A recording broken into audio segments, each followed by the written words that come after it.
Morning. My name is Corporal Michael Gauthier, Media Relations Officer with the Kelowna Central Okanagan. Okay. Good morning. Josh Duncan here with Kelowna Now from the newsroom. We're getting an update from the RCMP on the bridge incident that has closed the Bennett Bridge this morning. I won't waste any time. They've come to the podium. Here are the police. Acting Officer in Charge, Inspector Chris Gable, will be providing an update on the police incident that started early this morning on the William R. Bennett Bridge, followed by a question and answer period. I will advise when that period has ended. We also have a bilingual officer who can answer any questions following the update. Inspector.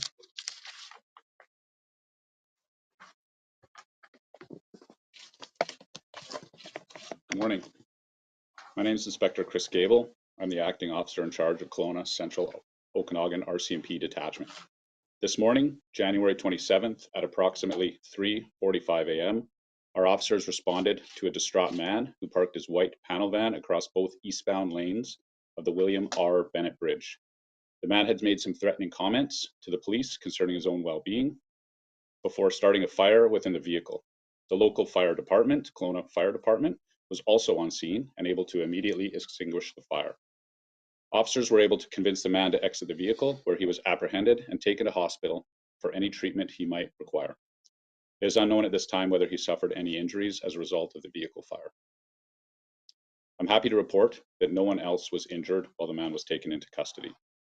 A risk assessment of the vehicle's contents, coupled with the man's comments both over the phone and online, resulted in both the Southeast District Emergency Response Team and the BC RCMP Explosive Disposal Unit being deployed. The known contents of the van alone present a significant risk to public safety. However, it is unclear if there are additional materials of concern, as a search of the vehicle would place emergency personnel at undue risk at the moment. Members of the Explosive Disposal Unit are on their way right now from the Lower Mainland, and our priority is to ensure the safety of the public and personnel.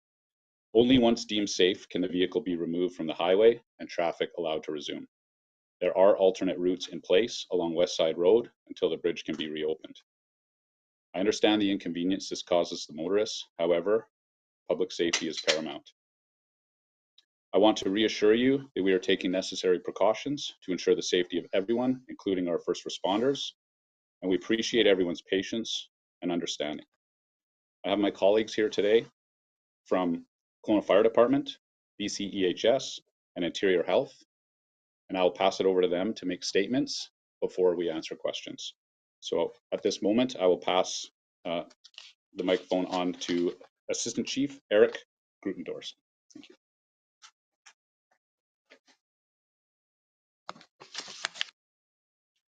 Thank you, Inspector Gable. The Kelowna Fire Department has had our regional marine rescue vessel on the water this morning, assisting with RCMP operations. We've also been able to move some emergency staff from the West Kelowna side of Okanagan Lake into Kelowna to support emergency operations on this side. This has included RCMP members, Kelowna Fire Department members, as well as critical staff on their way to KGH, including surgeons, physicians, and nurses. The Kelowna Fire Department will continue to support RCMP operations, both from land and water, until this incident is finished today. I'm going to turn this over now to Manager of Clinical Operations with BC Emergency Health Services, Michael Sandler.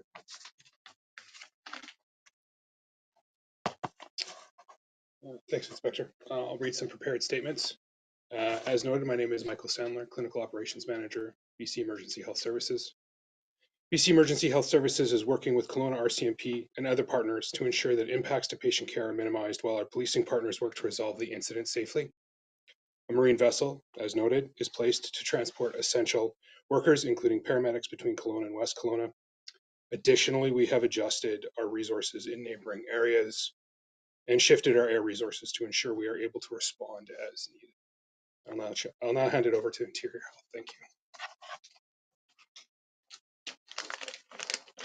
Good morning. Thank you for having us. Interior Health has worked quickly with our partners this morning to maintain services at all of our health service locations across the valley. This includes Kelowna General Hospital, our West Kelowna Urgent Primary Care Center, as well as preparing from some additional volume potentially in Vernon and Penticton and up and down the valley. We are thankful to our partners, Kelowna Fire Department, BC Ambulance, and BCEHS, as well as RCMP, for our continued partnership and the support that we've been provided this morning to mainly, as previously mentioned, transport our staff and ensure that we've got the staff available at our sites to be able to continue to provide health services.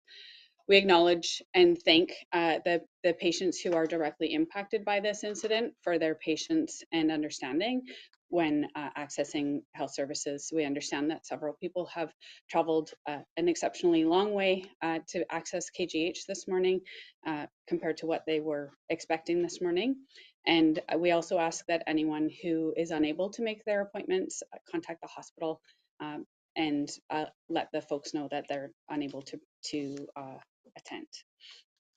With regards to ongoing planning, we are working with our staff to prepare to make sure that if this is extended into additional hours, that we have staff on site and are ready to provide care. So with that, we thank the public as well as the staff who have, some have gone over and above to attend work today to ensure that we're able to continue to provide healthcare services. Thank you.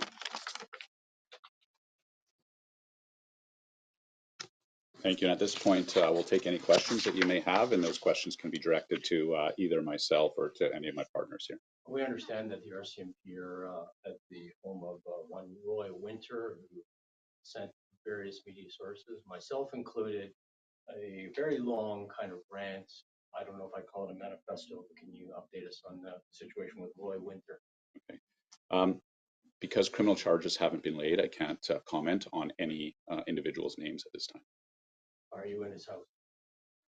There is an incident in the area of Rutland that the police are at, and it relates to the incident on the bridge. I cannot confirm whose house that belongs to, and because criminal charges haven't been laid at this time. Can you tell us anything more about what was inside the van or the fire that started? Because of the ongoing investigation, I can't speak to that at the moment. Can you please tell us why the explosive disposal unit is in the Lower Mainland, and maybe it should, because this is our second incident of maybe an explosive in Kelowna in the month. Should Kelowna have its own unit, or is any of that in the talk? Resources and their deployment are the responsibility of the BC RCMP, and it would be up to them to comment on where they're deployed. When did you first hear about this event? The timeline. The RCMP was notified at 3:45 this morning and responded to the bridge at that time. Now, the entirety of the bridge is closed, but I noticed that the underpass of the bridge on the Kelowna side is still open, as well as majority of, or all of City Park. Is there no concern to the, I guess, edges of the bridge, both on Kelowna and West Kelowna side? Based on the information we have and the consultation with the explosive disposal unit, they assist us in providing what the standoff safe distance is. And so we have closed the bridge to the point that we feel like it's safe and appropriately manages risk to the public. Can you give us any idea of the information, the location in Rutland? Is this person known to police? Can you tell us anything about that? I can't speak to that given the ongoing investigation, but what I can say is our primary focus is public safety right now and getting the bridge open as quickly as we can to resume the flow of traffic. Any ideas on when the explosive disposal unit might arrive in town? We're optimistic within the next couple of hours they should be here. Is this a perfectly good example of maybe why we need an alternate route or some other contingency plan? This may or may not be a bomb, and it's going to be shut down for multiples of 10, 12 hours, and the bridge is quite vulnerable. I think the importance for us is that we do put contingencies in place with our partners to make sure that critical staff gets to where they need to go. But those are conversations that are not for me to comment on. And I'd love to ask another question to Interior Health about hospital staff that's being taken across the bridge. Can you just offer a little bit more on that? So, or is it like surgeons are boating across and then they're going to go and work a day at the hospital? So staff that are scheduled to be at the hospital today have the option of taking the bus. We understand that, the boat. We understand that some have also chosen to drive around and go up through the alternate ways. So it's been a mixture of surgeons, physicians, nurses, and also support staff that have taken the opportunity with the Kelowna Fire Department resource to Can you cross the tell bridge. us anything more about maybe someone who had a surgery this morning and couldn't make it? Have you any information on those things? The information that we have is that folks are attending, and some of them are coming through that that alternate route. Anybody taking a helicopter? Not to my awareness at this point. Are ambulances and fire trucks being allowed from the bridge? I can speak to that. So every time we have an incident like this, there's a number of risk mitigation strategies that we apparently look at. So currently, if there is a risk to life and we feel like it is paramount that an ambulance has to come across, we can work through that process. However, at this time, nobody else is allowed, and I can allow BCEHS to speak to other mitigation strategies that they have in place to address that. Yeah, thank you for the question. BCEHS has placed extra resources, including an air resource that can go to the rooftop at Kelowna General Hospital to support patient care. So that would land and say if there's an incident in West Kelowna? That is correct, yes. Okay. Inspector Gable, acting Inspector Gable. Inspector Gable. Yeah, Inspector Gable, thank you. I just want to go on something that this woman spoke about earlier, and that is the need for perhaps our own Bob Squad here in the Okanagan. I know that you said that is the responsibility of the BC RCMP. Will you be bringing this up to them and saying, you know, perhaps it's time that this community has grown? Because incidents like this, you know, affect thousands of people because we only have one crossing. And not only that, we all know that people like to copy things when it comes to incidents like this. You may see this more in the future. So I'm just wondering if you may be bringing this up with your superiors. Part of my role here is to continuously evaluate risk and to continually look at mitigation strategies to make sure that we are providing the best service that we can. We do make recommendations, and at the end of the day, it's up to the BC RCMP to determine the best deployment of resources. Where is the city of Kelowna itself in that equation? Anytime we have conversations regarding risk and resources, specifically to any of our partner cities, they are involved in those conversations as well. Is there an idea to what sort of explosives might be on the vehicle? I can't speak to anything that's in the vehicle right now, given the ongoing investigation. The person that was arrested, are you looking for others, any accomplices or anything like that? So given the ongoing investigation, I can't speak to anything further. I just want to be clear that the person from the vehicle was apprehended at this morning at this time and was not arrested. RCMP have obviously a lot of resources on the bridge and a lot of resources in Rutland. What have you guys done to ensure that, you know, the rest of the community is looked after at this time? A part of our ongoing risk assessment, we determine where our resources are going to get deployed. We don't speak specifically to resources, but I can tell you that I am confident that we have sufficient resources both on the west side of the bridge as well as on the Kelowna side of the bridge, and we do have the ability to call in resources. And as you heard from our partners, we're very thankful for their support in terms of getting our operational members to and from work this morning. Can you characterize what you've done with the suspect in terms of would he be in for questioning? Is he getting mental health assessments at this point? Can you walk us through that a bit? So the individual associated to the vehicle this morning was apprehended and was taken to Kelowna General Hospital. And that's it, as much as I can speak to on that. Inspector Gable, does this meet an incident like this? Does this meet the legal qualifications for an act of terrorism? I'm not going to speak to that given the ongoing investigation and the fact that it's just preliminary at this moment. We don't have all the information. Thanks, guys. I'll just add one more thing as well, just to notice to drivers. Some are trying to travel over the Forest Service Road 201 between Penticton and Kelowna. They're already all stuck. Search and rescue is helping get people out. Please don't take that route. It is not, it's not maintained. It's a bad idea. So please don't do that. Thank you.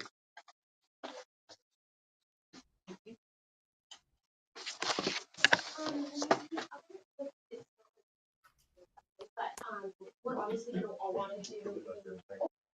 So there you had it. We heard from the RCMP, Interior Health, Fire Department, a lot of different things. To recap quickly, police were called to the bridge around 3:45 a.m.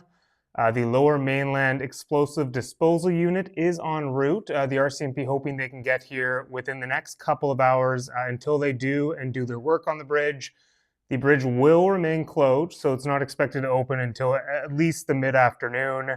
The suspect in this incident was apprehended and brought into custody early this morning. You likely heard police talking and reporters asking about a long letter that was sent to the police, to local media outlets, and also shared on Facebook early this morning. The RCMP obviously not commenting on details about that or identifying the person who sent the letter, as this is an ongoing investigation. They did say another incident in Rutland that police are currently responding to is connected to the bridge incident. Again, police not sharing many details on that, so we can't exactly tell you what they're responding to over there right now, but it does have a connection to today's bridge incident. Finally, you might have heard at the very end, Corporal Gauthier talking about the Forest Service Road 201 between Penticton and Kelowna. Obviously, that route was used when there was closures because of the Highway 97 landslide and fire evacuations, all that stuff. Do not use that route right now. There are many people stuck. Police and search and rescue up there trying to get people unstuck. Obviously, the Forest Service Road during the summer, even a tough road to travel during the winter, a lot of snow up there, and not advised to take if you're trying to get from Penticton to Kelowna or vice versa. If you do want to go that way, obviously take Highway 33. Another couple little things to tune up around here. Garbage delays for people in West Kelowna and Peachland. There are expected to be some delays for pickup today. The RDCO saying leave your recycling and garbage carts out. They will either be picked up late today if you are affected, or the pickup will come tomorrow, but leave those carts out until they are picked up. And finally, a little levity maybe to the situation. You might have heard also asked about Valhalla Helicopters in West Kelowna offering helicopter shuttles if anyone is in desperate need of getting from West Kelowna to Kelowna. Maybe they have a flight to catch, maybe they have a very important medical appointment. You can reach out to Valhalla Helicopters, and for $680 for 4 people or $170 per person, you can get a quick flight from West Kelowna, their detachment or dispatch area on Stevens Road, over to YLW. More details on this, plenty of stories about this. Obviously, the big story of the day in the Central Okanagan. You can find all of that on KelownaNow.com. I am Josh Duncan from the newsroom, and thank you very much for tuning in to this special broadcast. We don't just report the news, we live here too. We're your neighbors, bringing you stories that matter to all of us. No government funding, no outside influence. Kelowna Now, local, independent. News you can trust.